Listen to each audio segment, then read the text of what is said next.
नमस्कार। आज हम सब मिलकर एक बहुत ही दिलचस्प ऐतिहासिक पहेली को सुलझाने की कोशिश करने वाले हैं और ये पहेली है पुराणों के रचना काल की।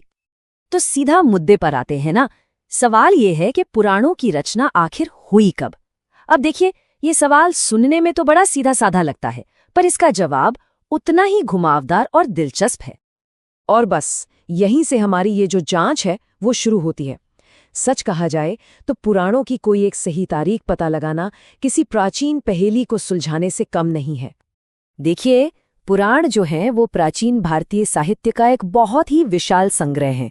लेकिन एक दिक्कत है, जैसे आज हम कोई किताब खरीदते हैं तो उस पर पब्लिकेशन डेट लिखी होती है ना। पुराणों पर ऐसा कुछ नहीं मिलता। तो फिर सवाल ये उठता है कि इतिहासकार आखिर इनकी उम्र का पता लगाते कैसे हैं? इसका जवाब मिलता है दूसरे प्राचीन ग्रंथों में छिपे सुरागों से। तो चलिए एक एक करके इन सुरागों की पड़ताल करते हैं। पुराण कितने पुराने हैं, इसका सबसे बड़ा सबूत तो यही है कि उनका जिक्र खुद दूसरे महान ग्रंथों में मिलता है। जरा सोचिए, अथर्ववेद और उपनिषदों से लेकर महाभारत और रामायण तक। और सिर्फ इतना ही नहीं, कौटिल्य के अर्थशास्त्र और पतंजलि के महाभाष्य जैसे ग्रंथों में भी पुराणों की बात की गई है।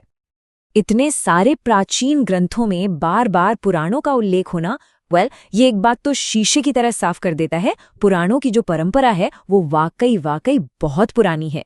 और ये हमारी इस जांच का पहला और शायद सबसे जरूरी सुराग है। ठीक है, तो अब हम ये तो जान गए कि पुराण बहुत प्राचीन है, लेकिन प्राचीन तो एक बहुत बड़ा शब्द है ना? तो हमारा अगला कदम है इस समय सीमा को थोड़ा और सटीक बनाना।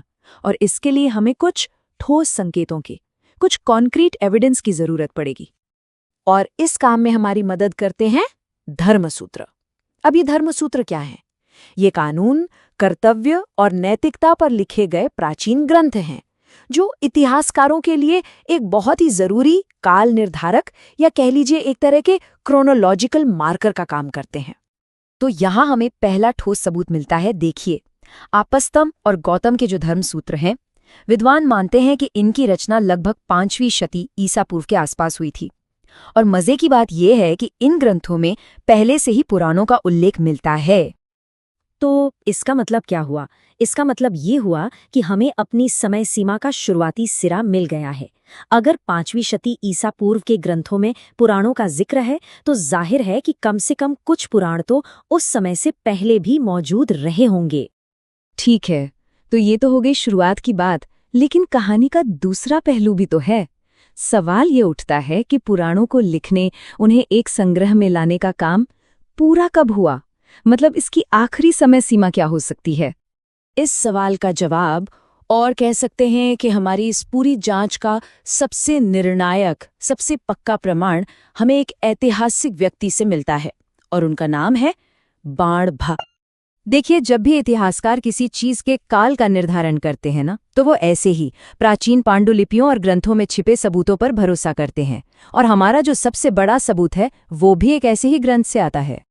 तो हमारे जो मुख्य गवाह हैं वो हैं 7वीं सदी के महान विद्वान बाणभट्ट, और उनकी जो बहुत ही प्रसिद्ध रचना है कादंबरी, उसी में हमें ये अहम सुराग मिलता है।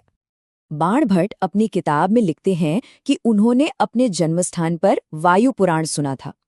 अब ये सुनने में तो एक छोटा सा वाक्य लगता है ना, लेकिन ऐतिहासिक नजरिए से देखें तो ये एक बहुत बड़ा सबूत है। यही है हमारी अंतिम समय सीमा, जिसे इतिहासकार एक खास नाम देते हैं, टर्मिनस एड ग्वेम। इसका सीधा सा मतलब ये है कि पुराणों का संकलन बाणभट्ट के समय यानी 7वीं शताब्दी से पहले ही पूरा हो चुका होगा। भाई तभी तो वो उसे सुन पाए, है ना?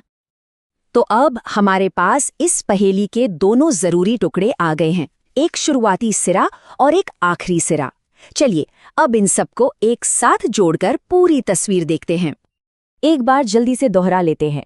हमारा सबसे पुराना सुराग मिला धर्मसूत्रों से, जो पुराणों को 5वीं शती ईसा पूर्व से भी पहले का बताते हैं। और सबसे बाद का यानी हमारा आखिरी सिरा मिला बाणभट्ट से, जो ये साबित करता है कि पुराण 7वीं सदी ईस्वी से पहले संकलित हो चुके थे। तो हमारे पास दो बाउंड्रीज हैं, एक 5वीं शती ईसा पूर्व से पहले की और दूसरी 7वीं शती ईस्वी से पहले की। अब इन दोनों सुरागों को मिलाकर और साथ ही पुराणों की भाषा, उनकी शैली और उनकी सामग्री का गहराई से विश्लेषण करके ज्यादातर इतिहासकार इस निष्कर्ष पर पहुंचते हैं कि इनका रचना काल मोटे तौर पर 6ठी शती ईसा पूर्व से लेकर 6ठी शती ईस्वी तक का रहा होगा। तो इसका मतलब क्या हुआ? इसका सबसे बड़ा मतलब ये है कि पुराण कोई एक किताब नहीं है जो किसी एक लेखक ने एक समय पर लिख दी हो। नहीं, ये एक जीवंत परंपरा थे, एक ऐसी परंपरा जिसकी रचना और संकलन का काम 1-2 साल नहीं बल्कि 12 सदियों, जी हाँ, लगभग 1200 सालों तक चलता रहा। और ये बात हमें एक बहुत ही गहरे और दिलचस्प सवाल पर लाकर छोड़ देती है। जरा सोचकर देखिए, अगर इन ग्रंथों का विकास 1200 सालों के लंबे इतिहास में हुआ है, तो इन्होंने अपने समय के समाज, संस्कृति और लोगों की आस्था में हुए कितने ही बड़े और गहरे बदलावों को अपने अंदर समेटा